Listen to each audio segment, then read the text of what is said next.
And he did a really clever sales tactic where he showed a graph of all the departments and colleges and showed their graduation rate. Do you feel like things have changed like a lot in the past decade? The industry changes really quickly and it always has. I think that's been the history of the industry in general. Yeah. You're more likely to be exposed to new things, to try something new, for an opportunity to come up if you leave your house. Yeah. And I didn't really think about it when shifting to being the internship coordinator at the university, but I'm in a different industry now. Like I have a number associated to my office that reaches my cell phone. And if I get a phone call on the weekends, I don't pick it up. I know that there is nothing life or death happening right now and it can be solved on Monday. Failure is okay. Failure's good even. Like trying something and it doesn't work out is awesome because now you know that doesn't work out or you don't like that or whatever it is.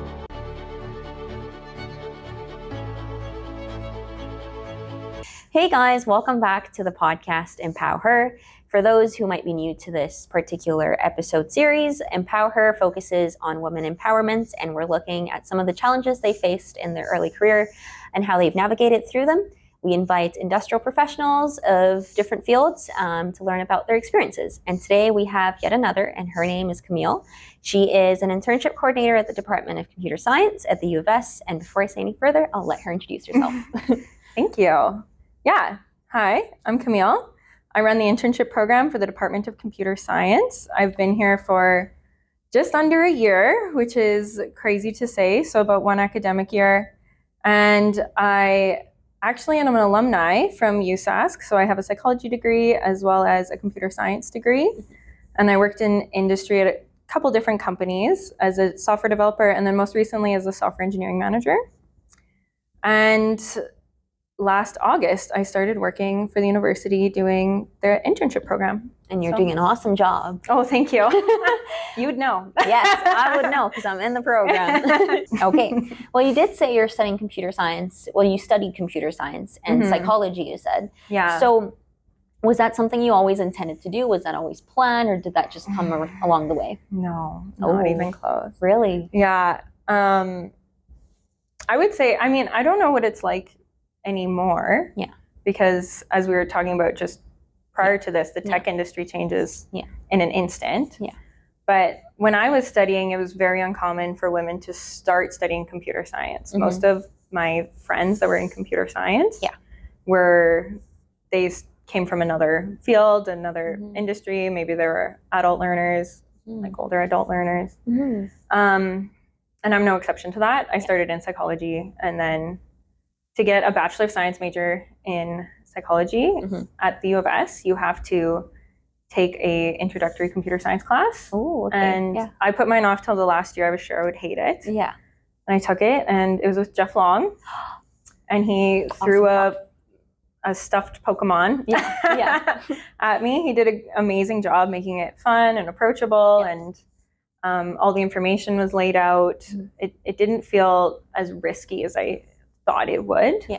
And I loved it. And so I was like, okay, I'll take another and I'll take another. And he also did a great job. He was recruiting.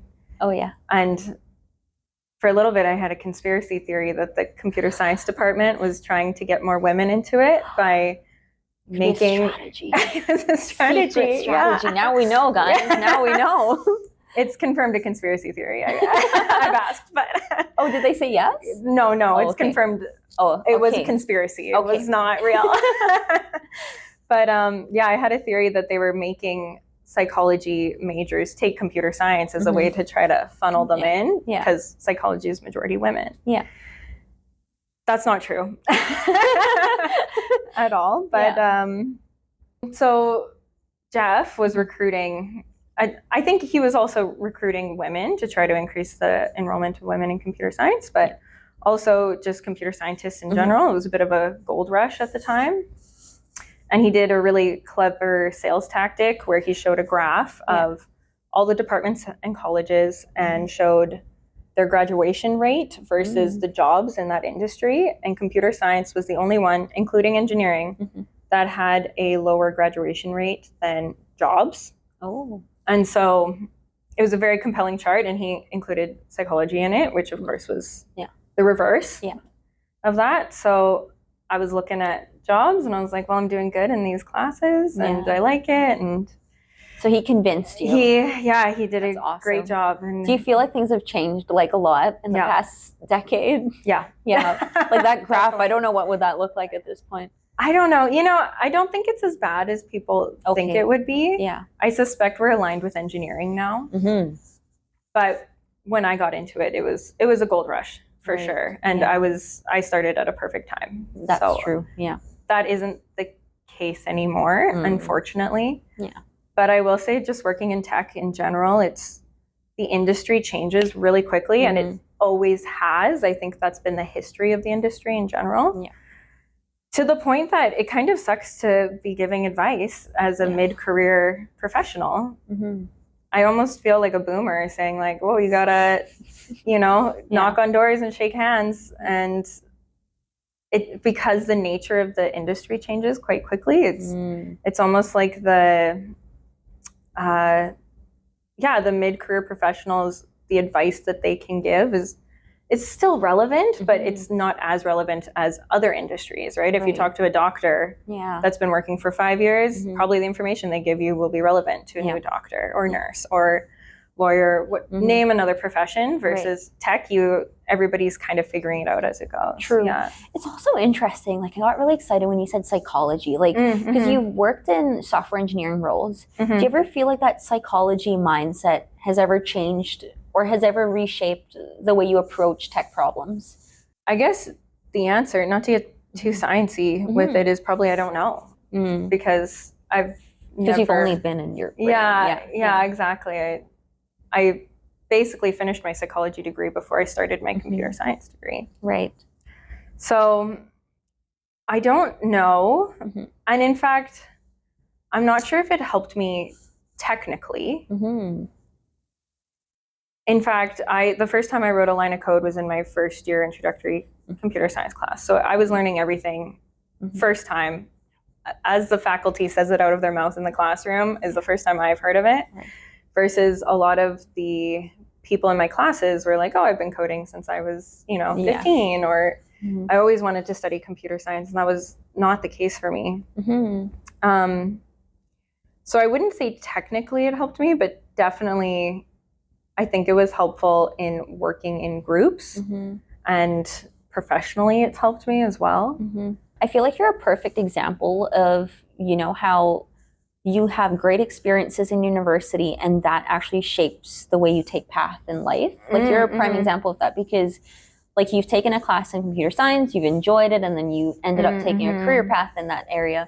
Yeah. Do you have, maybe I'm getting a little ahead of myself, but do you have advices for people, like apart from classes, like what else do you think can shape a person's, career choices or life pathways? Or how can people know what they're interested in by doing certain things, and what do you think those certain things are apart from classes? Just trying something, doing anything. So I've always thought this, but it was really driven home to me last year. So last year I actually lived in Spain with my husband. Oh, awesome. Yeah, which was really fun. And it was my first time living somewhere else. I've lived in Australia, but I was mostly backpacking then. Right. So I was living in Spain as a professional, and I was lucky enough to be able to work remote. So I was in the house a lot, and it was a big learning curve to meet people and to make friends. And what I found was you don't meet people in your house. Yeah. So you can't learn new things, you can't do new stuff in your house, even if you're just walking along a beach, even if you're going to a cafe and sitting down. You're more likely to be exposed to new things, to try something new, for an opportunity to come up if you leave your house. Yeah. And I mean, in Spain also I was learning the language too, so there was lots of opportunity for that. But I'll say for anything, just you have to get out of your comfort zone. You have to try something, you have to do something. If something marginally interests you, try it. In fact, if your friends ask you to do something and you're not inherently opposed to it, do it. do it. Just like try go new for it. things. Yeah. I would say your 20s are for figuring out what do you like, and then your 30s are for growing that and growing your skills and abilities. Yeah, that's awesome. Yeah. Because you did software engineering in your early career. Maybe I should ask this. As a woman, did you ever have challenges that you faced, and how did you navigate those challenges? And that can be a very big question, I feel. It's a big question, and I think I have a boring answer for it because like my career's been great. Yeah. I don't think I love that. Yeah. It's awesome.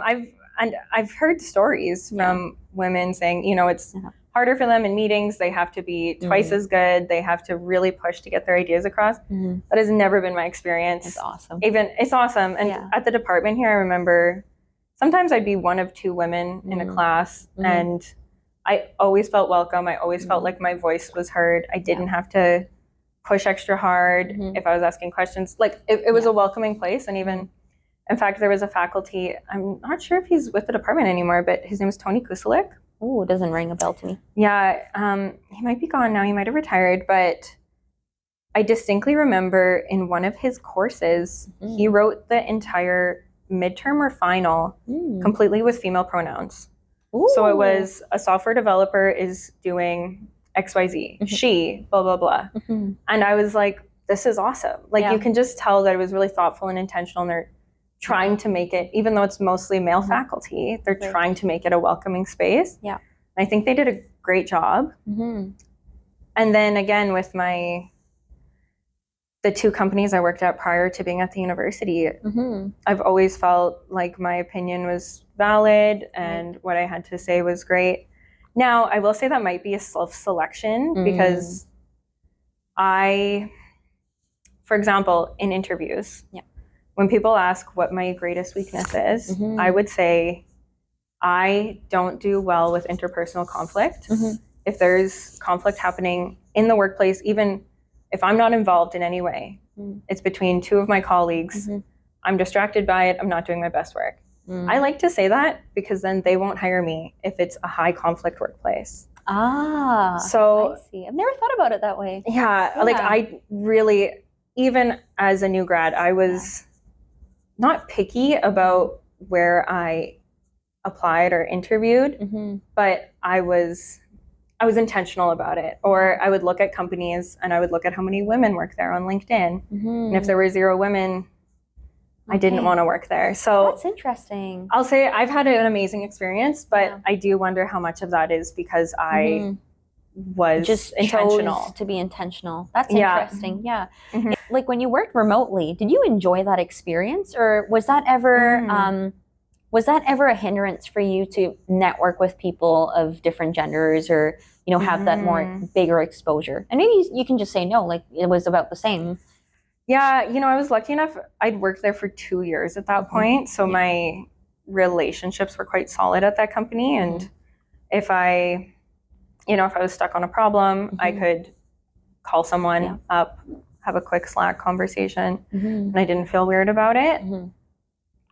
But I will say I actually like being in office more. I very much appreciate the opportunity and that I was able to live in Spain, especially my husband was he was volunteering at a school there. He speaks Spanish. He's a teacher. Awesome. He wanted to, see how different school systems worked. And it was an amazing opportunity, and I wouldn't trade that. Yeah.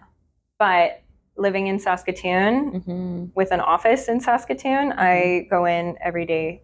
Nice. Because I want to. Yeah. Yeah. That kind of relates with me too, because I feel like me as a person, like if I was given the opportunity, I think I'd love it. But just to do it on a regular basis, like working from home, as much as I'd love like staying at home, I don't think I can do that for a very long time. Yeah. Unfortunately, I am team in office, which I feel like a sellout saying.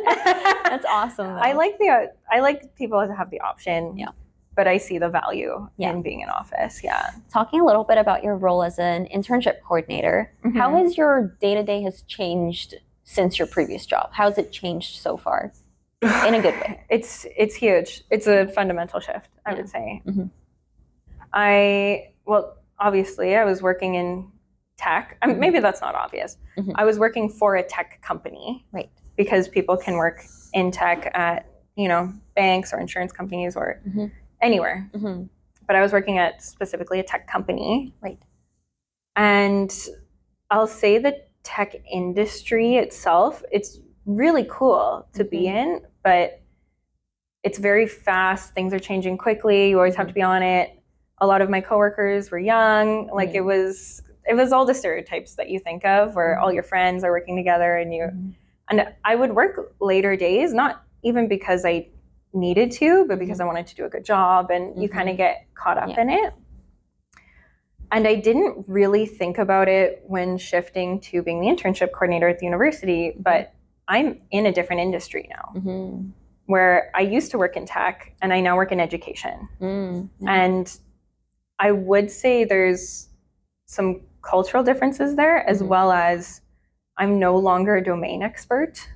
I now am learning about pedagogy, however you say it. I know what you mean.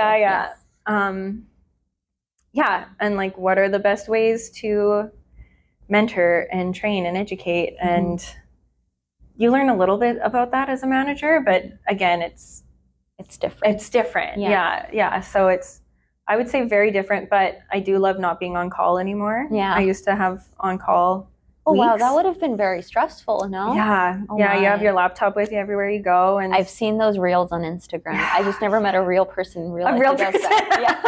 I'm always like, I'll be interested to talk to a real person.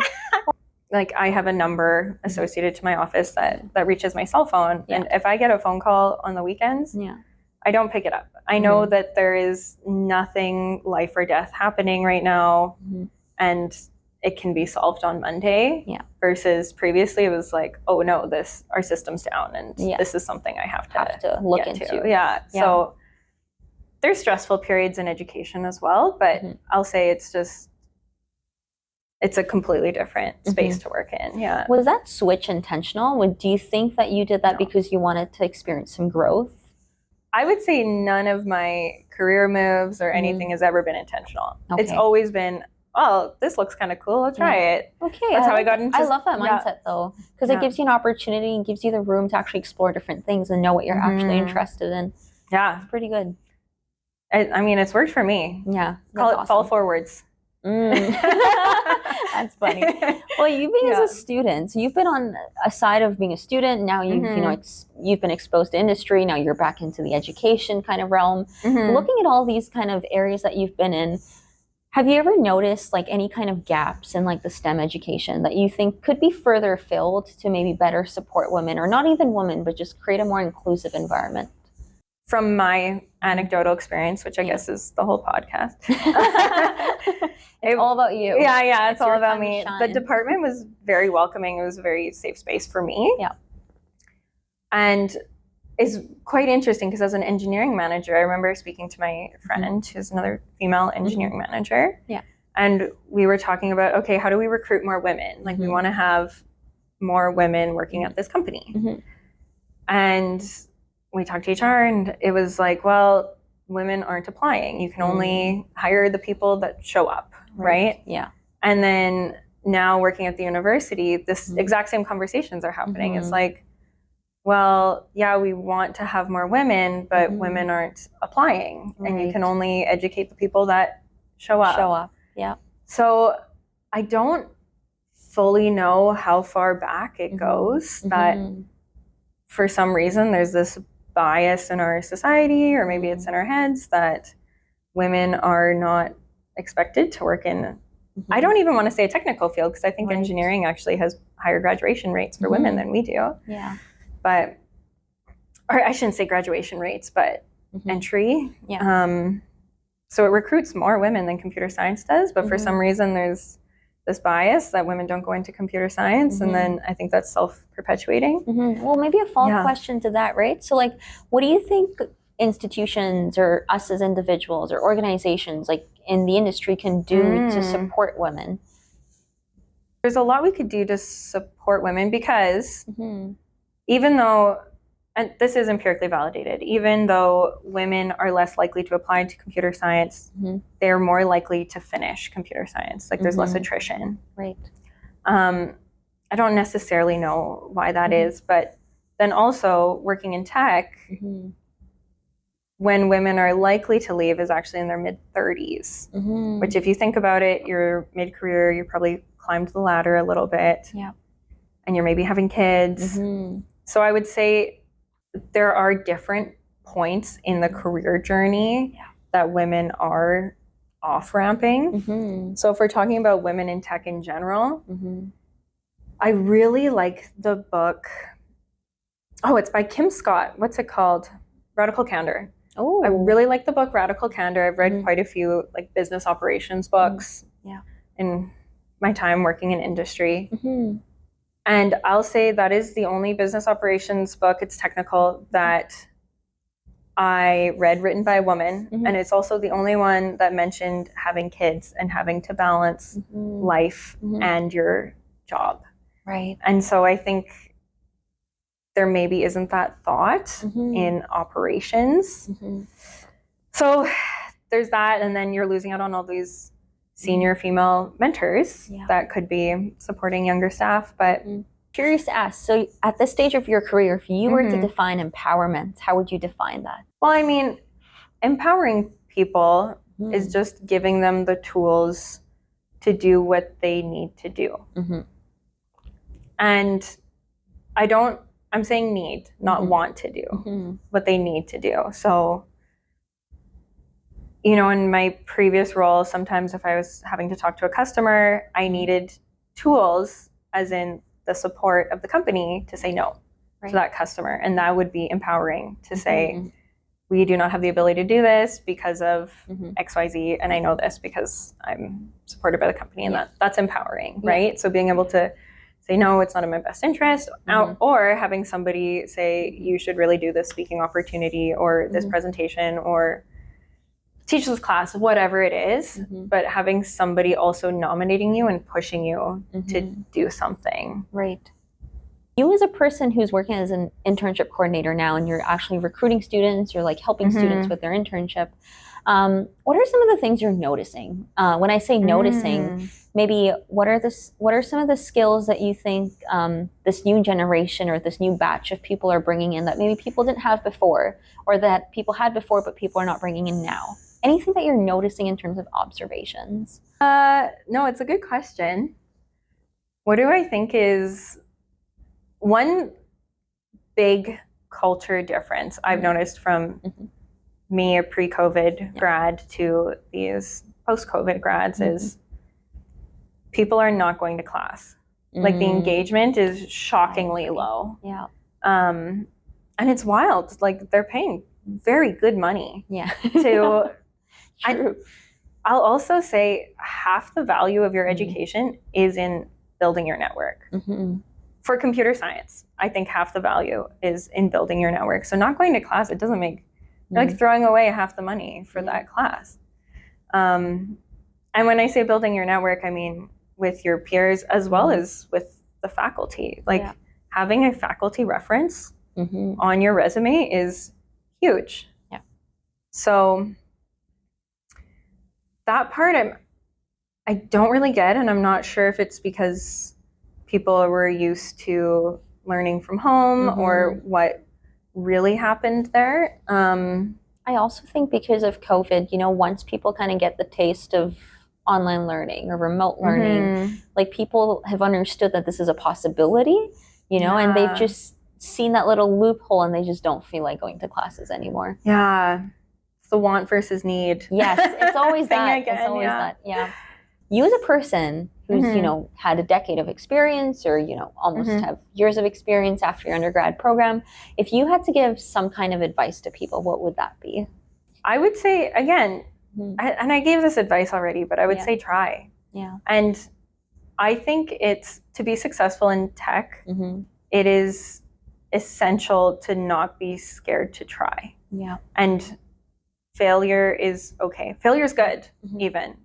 Like trying something and it doesn't work out is awesome, because now you know that doesn't work out, or you don't like that, or whatever it is. Not trying, which actually I do think this is a issue that more predominantly impacts women, is that they want to do it right the first time. We're a little more risk adverse. And I think that can really hold them back if they don't learn to just throw some code against the wall and see what sticks. And that's okay. And that's a great learning tool. I actually maybe I did ask you this, but I asked you the difference between what you did before and now. But maybe to ask you what you do currently, if you were to describe what your day-to-day looks like, how hectic does that feel? Well, right now it's great because it's summer. So there's no students on campus. Very few drop-ins. So when I say great, I mean it's quite relaxing. Is this about the time when you actually reach out to companies for the next year's positions? No, I would do that in the fall, typically. But I would say right now I'm reworking the courses, like the internship courses, and I'm able to, plan ahead and do any professional development, things like that. So it's a really nice time where I can, zoom out and look at the forest, and then in September I'll be in the trees. That's like a lot of work. So but as a coordinator, do you guys and that's basically me asking because I have no idea, but go for it. when you kind of plan those postings for students, is there some kind of percentage or some kind of framework where you follow where it says 20% QA opportunities, 20% engineering possible? Okay. I wish we had that much leverage. No, it's a company will reach out to me. Maybe 24 hours before the job is posted. And they'll say, hey, we would like to hire an intern. Typically, it's a company we already have a relationship with. They've already been vetted. So it's great. Throw it up. And I have to approve all of the postings because they have to be appropriate for a student studying computer science or applied computing. So if it's a new company, then I do require that they meet with me, typically virtually. And then we talk about, there are mentorship obligations. If you hire an internship student, we expect they'll be working technically. And again, with supervision, we expect that they will be paid. And as well as there's some performance evaluations they have to do. So there's some, I want to say, hoops they have to jump through. There's some minimum expectations they have to meet. And if all that sounds great, then I'll take a look at the job posting. If it seems appropriate, then I'll post it. But I have no control over how many job postings we get.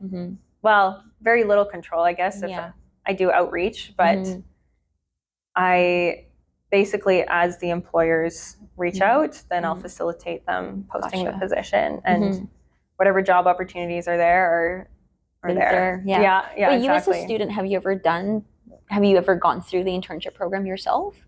As a student? Yes. No, actually, I didn't. If you said yes, my question was going to be actually leading towards if you saw any problems and if you're fixing those problems. But I guess that's a great question. because you haven't gone through it, so I guess. No, but we did hire internship students. Right. Yeah. But I'll say one of the problems was that they went through was it a day where they had to release all the students, top 10? I'm forgetting. Yes. Similar. And I'm forgetting what that's called now. But we now have what's called an open job board. So employers can reach out and they're like, hey, we want to hire a student. And I can facilitate that as needed. Versus previously it was some type of rounds. And that was difficult. And I'll say if that hadn't been fixed before me taking this position, you would I have fixed it. Well, I was going to say, you're going to imagine you didn't know about this. We totally didn't plan this, guys. So I got you gift cards. Oh my gosh. Well, this one's a little bit more of an info. So we have 6 sponsors. But one of the sponsors are Holistic Physiotherapy and Wellness. They're in downtown. They do massage therapies, discounted price for people who are on our guests, or people who are guests on our episodes. So this is information about them, actually. But this is a gift card. This is from Rail Cafe. And they are next to Costco. So when you go to Costco, what you're going to do is you're going to stop by Rail Cafe. You're going to get whatever you want. And then you're going to go to Costco and make everyone else jealous about it. Wow, that's very good marketing. Thank you. They do bubble teas too, if you like bubble teas. And I love Costco, so I will use this. Thank you. Love that. So it's on the way. It's not in front of Costco or anything, but it's along the way. Google will know. Yes, Yeah. Google will know. Google Yes. knows everything. Yes, it does. Awesome. Well, if you were to consider this podcast as a platform and imagine Mhm. anybody's watching you, and if you wanted to say anything you wanted, what would you tell them? Oh my gosh. I feel like I put you in a tough spot so many times. I know. These are great questions. And I am definitely media trained. So if I was to say anything to anybody, I don't know. I feel like I say everything to everybody all the time. In fact, my old boss, Yeah. I still see him sometimes and he makes fun of me where I'll see him and I'll say exactly what comes to my mind. Yeah. And he's like, yeah, there's Camille. But it's a relationship, right? So Yeah, you have a good relationship. Oh, with he him. knows what I'm thinking at all times. Yeah. Oh, I love and that. I think is that most people scary do. Or is that a good thing? You know what? I don't think about it too much. So I love that. You're not an overthinker like me. No. Okay. I'd say just do what you got to do, and then it's fine. So Awesome. Yeah. I don't know if I have any life-changing advice for anybody out there, but don't be. One thing I learned in computer science was to not be afraid to ask questions. Yes. And if it's a dumb question, it doesn't matter because you still have to ask it. Yes. So I was asking dumb questions, and then I ended up getting quite good grades because I wasn't afraid to seek help, and I put my hand up in the lecture. And you came very far away in life. Yeah, and I've carried that forward where I'm not afraid to say, I'm sorry, that didn't make any sense. Like, awesome. Can you rephrase it for me, or I'm not following along? So that's probably the number one thing that's helped me in my education and career is I love that.